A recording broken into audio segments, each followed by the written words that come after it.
So I've got good news and I got bad news. The good news, of course, is having to do with my person number. If you've seen my other videos, I've been living in Sweden for about 21 months now. I moved here from the United States, and it hasn't been an easy process. I love Sweden. I'm so happy to be here. Sweden has a whole lot to offer. I know big reasons I came here. Of course, I was seeking adventure. I've always wanted to live in another country since I was a little child. I remember my grandmother telling me all these wonderful stories about what it was like when they lived abroad in Europe, and I wanted that for myself. I'm 41 years old. I've never gotten married. I have no children. So I've been, working for the same company for 16 years. A lot of things happened in my life. We had the COVID pandemic. And I just felt it was time to shake things up a bit. I also, if you know and watch the news, things are pretty crazy back in the United States. I know even myself, I have a lot of friends who have been victims of crime, including myself. Shootings everywhere. We've got people that have gotten shot in the hospital, schools, everything. It's just, I needed a breath of fresh air, and I came to Sweden and was really, I'd already been here several times. Came here on vacation, and I fell in love with it. And then I did a bunch of research. Of course, I've been researching moving here since 2017, so it wasn't something that I just did haphazardly. And I have a lot of connections, a lot of network here of friends that I've made through the years that have been helping me out so much this process, and I'm so grateful for that.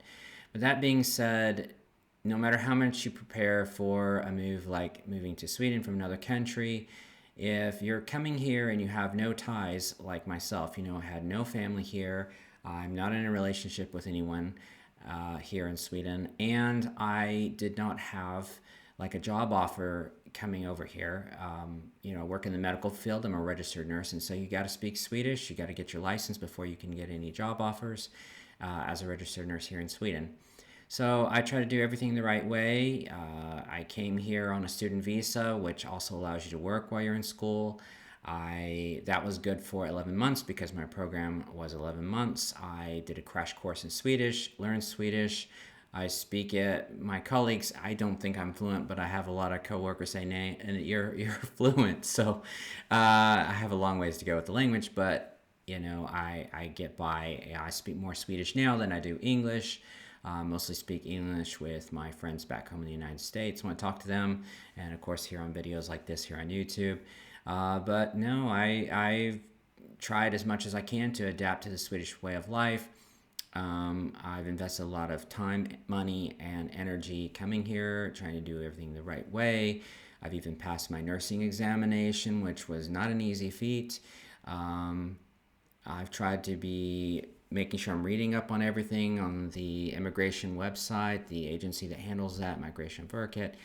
And of course, from my other videos, it's not easy here because everything's so siloed. And I imagine it's probably the same thing if people were to move to the United States. I think what happens is a lot of times people will make certain kind of snide remarks when they see my videos or other people's videos when they've moved to another land. And usually the people that make those remarks are making the remarks from the country that they live in, so they don't know any better. It'd be like me being in America and I'm making remarks to people, say from Mexico, that moved to the United States, saying we should do it this way or whatever, when I really don't understand where they're coming from, what they're going through, because I've never had to go through it because I was born into the system. Same thing with Sweden. And so a lot of the people you talk to in these agencies, they really don't know what end is up, is what I'm finding. And they mean well. They're very kind. I've not had a mean person at all. But they say different things. There's a lot of turnover. There's a lot of confusion among them. And so it's like I'm trying to do the very best I can so that I'm being legal here, and I'm contributing to society, that I'm not a burden here. And I hear a lot of complaints from people that live here in Sweden that are Swedish about people that come here and they don't work, they don't learn the language, they don't adapt to society, and they expect Sweden to kind of cater to them and to adapt to their viewpoints and get free healthcare and free education and all that sort of thing, but then they haven't given anything back to society. They haven't been paying in tax dollars, that sort of thing. And I didn't want to be like that. I want to do everything the right way. But despite that and trying to do everything by the book, I'm in a very difficult situation because I've done everything I can, and now it's come down to the point where, as you see from the title of this video, I risk being sent back to the United States. So how did I end up here? Well, like I said, I came here on a student visa, which allowed me to work here. It was really the only way I could come here because my line of work, you have to speak Swedish. So I thought, well, I'll just study Swedish and come here on a student visa, pay for the school. It was like $12,000 for the school plus books. Plus, of course, I didn't work the whole time I was in school. So that money I'd saved up, all these years as an adult went into moving here. I sold stuff back home. Had to get a new apartment, furnish it. I got an old used car and had to fix that up, and then all the paperwork that goes with that. And of course, I had no rights here in Sweden because I didn't have a personal number. A lot of people get a personal identification number, which is like a tax ID number, like a social security number, and that opens the door to health care, being subsidized, also college tuition, things of that nature. And I didn't have any of that. And of course, then I started having health issues. So I had to pay everything out of pocket, plus I didn't have access to a doctor. So there's been a lot of bumps along the way. If you look at my other videos, you can find out more about that there. Basically, I'm saying that just as a summary for those that have never seen my videos. I wanted to post this video because my fear is that other people will try to do everything by the book the way I did, and they're still going to find themselves in a very bad situation like me. What it has come down to is, when you come as a student, then you can request a 12-month extension to stay here to look for work, and it's called like a uppehållstillstånd So it's like an extension of the student residency. So you get 12 months. Well, the problem with that is I waited for 10 months to get an answer, and everyone that I know that's in my situation that comes from outside the EU, even though we're nurses and doctors and people that are going to give back to society here, and we all had jobs and we're paying taxes, the migration agency was very slow about giving us an answer. Well, of course, what they do is they retro date back to the day that you applied for. The day I applied for was June 19th. So it would go all the way to June 20th this year. And of course, I had no answer like a month or so ago. And I finally sent an email because I need to see a doctor. I've been having a lot of health issues, and we were speculating I had diabetes. Thank goodness I don't have diabetes. We did figure that out. But we're still trying to figure out what's going on with me with my health issues. It could just be stress from this whole situation. But where was I going with that? Yeah, basically, I wrote an email and I said I don't understand why I am a nurse. I'm working as a undersköterska, which is like a nurse's aide here, while I'm getting my nurse license and that sort of thing, learning the language. So I'm taking care of patients with the same health issues that I have, but then I have no rights to health care. I even have patients that don't come from Sweden. They're from outside Sweden. They've never worked, and yet they get free health care, and I don't understand how that works because here I am taking care of them, and I couldn't even buy it. I thought I'll just go buy a glucose meter and check it myself because I'm a diabetes specialist in America. And no, you can't do that here in Sweden like you can in America. And of course, you don't have to pay anything for it because the tax dollars subsidize that. But you have to go speak with a diabetes nurse. And I can't speak with a diabetes nurse without the person number. So I wrote an email and I explained my situation. They didn't answer back, but I got like within a day or two, I got an answer that my utkortförlängning, my residency extension, was approved. But the problem is by the time I got it, I only had like 6 weeks left on it because it's retrodated to the day that I applied. Anything beyond that point, so any residency to stay here longer than June the 20th is going to have to come from an employer. And so I've been working for a company for over 9 months, going into 10 months soon. And I told them from the beginning that I'm going to need an Arbeitstillstånd, a work permit. Um, we actually signed an agreement, a work agreement, increased my pay a little bit, which was pretty nice. And they said that they would, as part of this agreement, grant me, the process of helping me out to facilitate getting a work permit here. So that was in January, and I keep reminding them, and I'm on the website, on the migration website, trying to figure things out and just double checking and trying to dot my I's and cross my T's and make sure nothing's missing, and still stuff comes up, right? So I finally called the migration agency, and it's very difficult to get into them. And they even admitted it to me. I went in last week and got fingerprint. Actually, it was Monday. Got fingerprints and pictures taken from a new card that's only going to be good for 4 weeks once I get it. Ironically, and they're like, "Oh my goodness, you had to wait a long time for this. We're sorry." I didn't even say anything about it. They volunteered that. They're like, "We're trying to do better." And I've seen in the news where the government's trying to fix some issues with the immigration agency here. But, those things are just going to take time. It's not going to happen overnight. So anyways, basically what's going to happen is my work it's like a 9-step process. So I cannot start the work permit process. My employer has to do that. So they go into the website, they click a button, and they make sure that the job has been posted, out on the internet, which it was back when I originally applied for the job. And then after that, then they just click another button submitting like my personal identification number and some other stuff about me. Then I get an email, and then I continue the process. That's all I need them to do, is do the first 2 steps. It's something you could probably do in 5 or 10 minutes. And I've been requesting this since like January.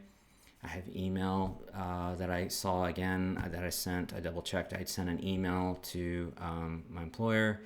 And the interesting thing to me is probably 80% of the people that work for this company come from outside the United States. I'm sorry, outside of Sweden. So I don't know what the deal is. It doesn't make any sense to me. But yeah, I would think that they would know how to do this. It's an international company. It's not just here in Sweden. And they have tens of thousands of employees, and they've been around since before I was ever born. So it's not like some small little company that doesn't know how to do this. I don't know what the problem is. And they've been begging me to stay. They're like, "We want you to stay as a nurse, and we're going to facilitate," because I have to do a 3-month practicum. And then I have to pass one more exam, which is like a hands-on test. So I was going to do both those things this summer and then get my license hopefully September, and then I'm done and I work as a nurse here and stay with them. That was my plan. I'm a very loyal person. So I was going to stay with them. I was so thankful to have a job. I love who I work with. I love my patients. No issues there. The problem is just this work permit is a problem. So what it's come down to is, another thing is, in Sweden, when you are going to resign from a job, you have to resign. If you've worked for them for less than a year, you have to resign a month ahead of time.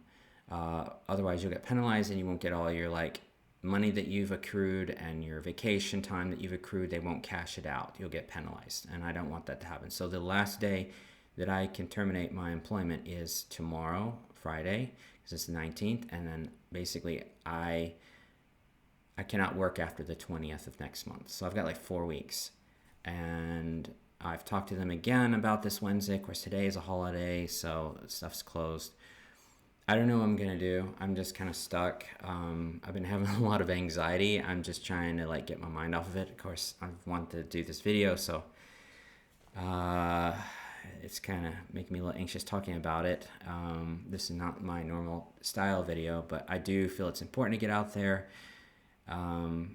I also found in the news that it's not just me that's having this problem. I found out that the immigration agency discovered that the same company hired about 400 nurses from the Philippines like 4 years ago. So they all speak the language like me. They are registered nurses and all that sort of thing. And they all risk being sent back to their countries because apparently this company I work for did not do things correctly.